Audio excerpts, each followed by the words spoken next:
Hi friends, ನಾನಿವತ್ತು ನಾಟಿ style egg masala ಮಾಡ್ತಾ ಇದ್ದೀನಿ. ನಾಟಿ ಸ್ಟೈಲು ಎಗ್ ಮಸಾಲ ಅಂದರೆ ಇದೊಂದು ಸ್ವಲ್ಪ ಡಿಫ್ರೆಂಟ್ ಆಗಿರುತ್ತೆ. ಈ ಡಿಶನ್ನು ನಾನೇ ರೆಡಿ ಮಾಡಿದ್ದು, ಹೆಸರಿಟ್ಟಿದ್ದು ನಾನೇ, ಡಿಶನ್ನು ನಂದೇ. ಡಿಫ್ರೆಂಟ್ ಆಗಿರಲಿ ಅಂತ ಹೆಸರಿಟ್ಟಿದ್ದೀನಿ. ಇದು ಬೇರೆಯವ್ರದ್ದು ಕಾಪಿ 100% ಅಲ್ವೇ ಅಲ್ವಾ? ಅಲ್ವೇ ಅಲ್ಲ. ಈ ವಿಡಿಯೋ ನೀವು ಕೊನೆ ತನಕ ನೋಡಬೇಕು, ಎಲ್ಲೂ ಸ್ಕಿಪ್ ಮಾಡಬೇಡಿ. ಲಾಸ್ಟ್ ತನಕ ನೀವು ವಿಡಿಯೋ ನೋಡಿದ್ರೆ ಮಾತ್ರ ಗೊತ್ತಾಗುತ್ತೆ ಇದು ಜ್ಯೋತಿ ಕ್ರಿಯೇಟ್ ಮಾಡಿದ್ದು ಅಂತ. ಈ ನಾಟಿ ಸ್ಟೈಲ್ ಎಗ್ ಮಸಾಲೆ ಹೇಗೆ ಮಾಡೋದಂತ ನಾನು ನಿಮಗೆ ಹೇಳ್ತೀನಿ, ಬನ್ನಿ. ಇದಕ್ಕೆ ಒಂದು ಜಾರ್ ತಗೊಂಡಿದ್ದೀನಿ, ಶುಂಠಿ ಹಾಕೋತಾ ಇದ್ದೀನಿ, ಆಮೇಲೆ ಬೆಳ್ಳುಳ್ಳಿ. ಇದು ಸಿಪ್ಪೆಯನ್ನು ತೆಗ್ದಿಲ್ಲ, ಸಿಪ್ಪೆ ತೆಗ್ದಿಲ್ಲ ಅಂದ್ರೂ ಏನೂ ಆಗಲ್ಲ. ಸಿಪ್ಪೆ ತೆಗಿಬೇಕಾದ್ರೆ ತುಂಬ ಕಷ್ಟ ಆಗುತ್ತೆ ಅಂತ ಸಿಪ್ಪೆನೂ ಹಾಗೆ ಹಾಕ್ಬಿಟ್ಟೆ. ಸಿಪ್ಪೆ ಹಾಕಿದ್ರೇ ಟೇಸ್ಟ್ ಇರುತ್ತೆ. ಆಮೇಲೆ 2 ಟೊಮಟ ಕಟ್ ಮಾಡಿ ಇಟ್ಕೊಂಡಿದ್ದೀನಿ, ಸ್ವಲ್ಪ ಪುದೀನ, ಸ್ವಲ್ಪ ಕೊತ್ತಂಬರಿ ಸೊಪ್ಪು. ಇದನ್ನ ಇವಾಗ ಗ್ರೈಂಡ್ ಮಾಡ್ಕೊತೀನಿ.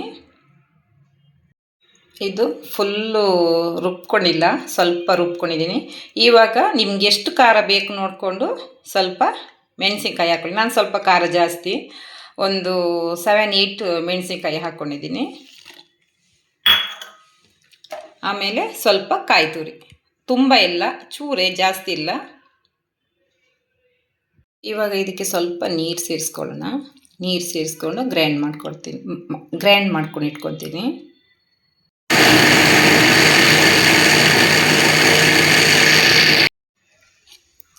ನೋಡಿ, ಮಸಾಲೆ ರೆಡಿಯಾಗಿದೆ.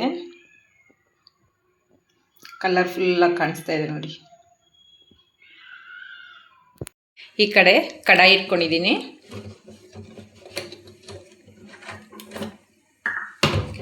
ಇವಾಗ ಸ್ವಲ್ಪ ಆಯಿಲ್ ಹಾಕ್ಕೋತೀನಿ.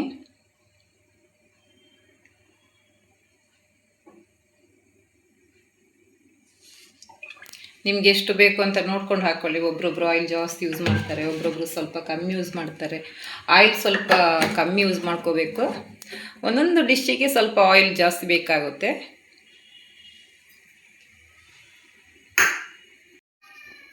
ಆಯಿಲ್ ಬಿಸಿಯಾಗಿದೆ, ಸ್ವಲ್ಪ ಕರಿಬೇವು ಹಾಕ್ಕೋತೀನಿ. ಹಾಕ್ತಾಯಿದ್ದೀನಿ ನೋಡಿ. ಇವಾಗ ಚಿಕ್ಕದಾಗಿ ಈರುಳ್ಳಿ ಕಟ್ ಮಾಡಿ ಇಟ್ಕೊಂಡಿದ್ದೀನಿ, ಈರುಳ್ಳಿ ಹಾಕ್ತಾ ಇದ್ದೀನಿ.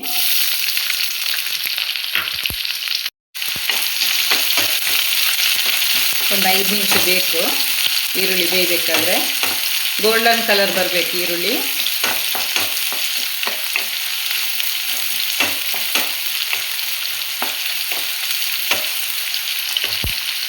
ಈರುಳ್ಳಿ ಬೇಯ್ತಾ ಇದೆ. ಇದಕ್ಕೆ ಇದು ಪಲಾವ್ ಎಲೆ, ಆಮೇಲೆ 2 ಲವಂಗ, ಒಂದು ಚೂರು ಚಕ್ಕೆ ಹಾಕ್ಕೊಂಡಿದ್ದೀನಿ. ಇದು ಫಸ್ಟ್ ಹಾಕಬೇಕಿತ್ತು ನನಗೆ, ಅದು ಈರುಳ್ಳಿ ಹಾಕೋ ಮುಂಚೆ ಹಾಕಬೇಕಿತ್ತು, ಗೊತ್ತಾಗಿಲ್ಲ. ಇವಾಗ ಹಾಕಿದ್ರೂ ಪರವಾಗಿಲ್ಲ, ಏನಾಗಲ್ಲ.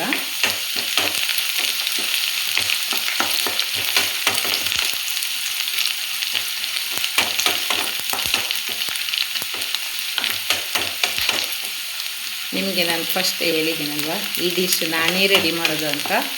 ಅದು ಸ್ವಲ್ಪ ನಿಮಗೆ ನಾನು ಫಸ್ಟ್ ಹೇಳಿದ್ದೀನಲ್ಲ, ಈ ಡಿಶ್ ನಾನೇ ರೆಡಿ ಮಾಡೋದು ಅಂತ. ಸೊ ನಮ್ಮದು ಡಿಶ್ ಸ್ವಲ್ಪ ಡಿಫ್ರೆಂಟ್ ಆಗಿದೆ. ಇವಾಗ ಈರುಳ್ಳಿ ಬೇಯ್ತಾ ಇದೆ.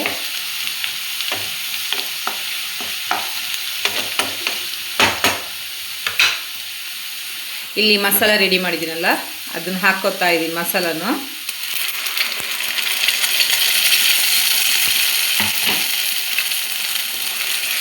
ಈ ಮಸಾಲ ಫುಲ್ಲು ಹಸಿ ಸ್ಮೆಲ್ಲೆಲ್ಲ ಹೋಗಬೇಕು. ಇದಕ್ಕೆ ನೀರು ನೋಡಿಕೊಂಡು ಹಾಕಬೇಕು. ಇವಾಗ ನೀರು ಹಾಕೋತಾ ಇದ್ದೀನಿ. ನಿಮಗೆ ಎಷ್ಟು ತೆಳು ಬೇಕು, ದಪ್ಪ ತೆಳು ಬೇಕು ಅಂತ ನೋಡ್ಕೊಂಡು ಹಾಕ್ಕೊಂಡ್ರೆ ಆಯಿತು. ನಾನು ಸ್ವಲ್ಪ ನೀರು ಹಾಕ್ಕೊಂಡಿದ್ದೀನಿ. ಇವಾಗ ನೋಡಿ, ಇಷ್ಟು ಗ್ರೇವಿ ಥರ ಮಾಡ್ಕೊಂಡಿದ್ದೀನಿ. ಇದು ಚಪಾತಿ, ರೊಟ್ಟಿ, ಮುದ್ದೆ, ರೈಸು ಎಲ್ಲರ ಜೊತೆನೂ ಕಾಂಬಿನೇಷನ್ ಸೂಪರಾಗಿರುತ್ತೆ, ಚೆನ್ನಾಗಿರುತ್ತೆ. ಇದಕ್ಕೆ ಇವಾಗ ಸ್ವಲ್ಪ ಉಪ್ಪು ಹಾಕ್ಕೋತೀನಿ. ರುಚಿಗೆ ತಕ್ಕಷ್ಟು ಉಪ್ಪು ಹಾಕ್ಕೊಳ್ಳಿ ನೋಡಿಕೊಂಡು. ನಂದು 1.5 ಸ್ಪೂನ್ ಹಾಕ್ಕೊಂಡಿದ್ದೀನಿ.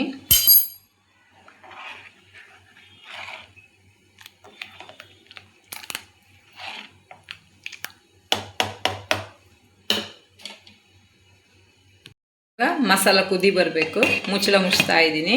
ಒಂದು 10 ನಿಮಿಷ ಕುದೀಲಿ ಅಲ್ಲೇ. ಇವಾಗ ನೋಡಿ ಮಸಾಲ ಕುದೀತಾ ಇದೆ, ಒಳ್ಳೆ ಸ್ಮೆಲ್ ಬರ್ತಾ ಇದೆ. ಅದು ಶುಂಠಿ ಬೆಳ್ಳುಳ್ಳಿ ಎಲ್ಲ ಹಾಕಿದ್ವಲ್ಲ, ಲವಂಗ ಎಲ್ಲ ಒಳ್ಳೆ ಘಮ ಘಮ ಪರಿಮಳ ಬರ್ತಾ ಇದೆ.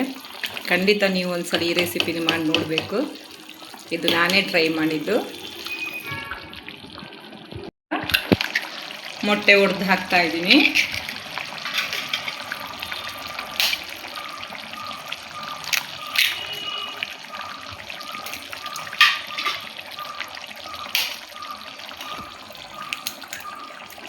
ಇದು ಡೈರೆಕ್ಟ್ ಮೊಟ್ಟೆನ ಒಡೆದು ಹಾಕೋದು.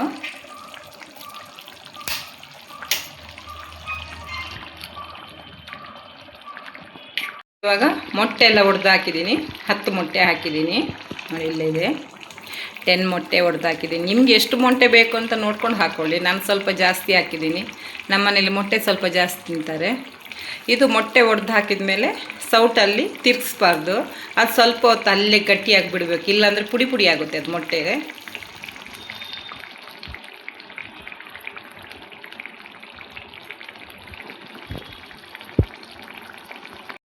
ಇವಾಗ ಗ್ಯಾಸ್ ಉರಿ ಸ್ವಲ್ಪ ಸಣ್ಣ ಇಟ್ಕೊಂಡಿದ್ದೀನಿ. ಸ್ಲೋ ಅಲ್ಲಿ ಅದು ಮೊಟ್ಟೆ ಪುಡಿ ಆಗಬಾರ್ದು. ನಾವು ಹೆಂಗೆ ಒಂದೊಂದು ಮೊಟ್ಟೆ ಒಡೆದು ಹಾಕಿದ್ದೀವ ಅದು ಫುಲ್ ಹಾಗೆ ಬರುತ್ತೆ ರೌಂಡಾಗಿ. ಆಮೇಲೆ ನಾನು ನಿಮಗೆ ತೋರಿಸ್ತೀನಿ ಯಾವ ಥರ ಬಂದಿದೆ ಅಂತ. ಇದಕ್ಕೆ ಮುಚ್ಚಳ ಮುಚ್ಚೋದು ಏನು ಬೇಡ, ಹೀಗೆ ಕುದೀತಾ ಇದ್ರೆ ಸಾಕು ಮಸಾಲ.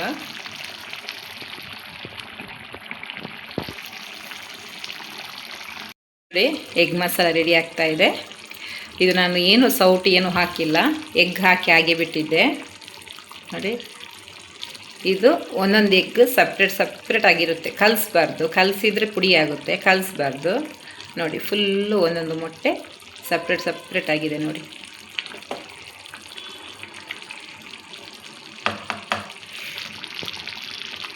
ನೀವು ಒಂದ್ಸಲ ಟ್ರೈ ಮಾಡಲೇಬೇಕು ಈ ಸಾಂಬಾರನ್ನು. ಟ್ರೈ ಮಾಡಿ ನನಗೆ ಕಮೆಂಟ್ ಮಾಡಿ ಹೇಳಲೇಬೇಕು. ಇವಾಗ ಗ್ಯಾಸ್ ಆಫ್ ಮಾಡ್ತೀನಿ. ನಾಟಿ ಸ್ಟೈಲು ಎಗ್ ಮಸಾಲ ರೆಡಿ ಆಯಿತು. ನೋಡಿ ಎಷ್ಟು ಚೆನ್ನಾಗಿ ಕಾಣಿಸ್ತಾ ಇದೆ ನೋಡಿ. ಒಂದ್ಸಲ ನೀವು ಟ್ರೈ ಮಾಡಿ. ಈ ರೆಸಿಪಿ ನಿಮಗೆ ಇಷ್ಟ ಆಯಿತು ಅಂದರೆ ಲೈಕ್ ಮಾಡಿ, ಶೇರ್ ಮಾಡಿ, ಕಮೆಂಟ್ ಮಾಡಿ, ಸಬ್ಸ್ಕ್ರೈಬ್ ಮಾಡಿ. Thank you.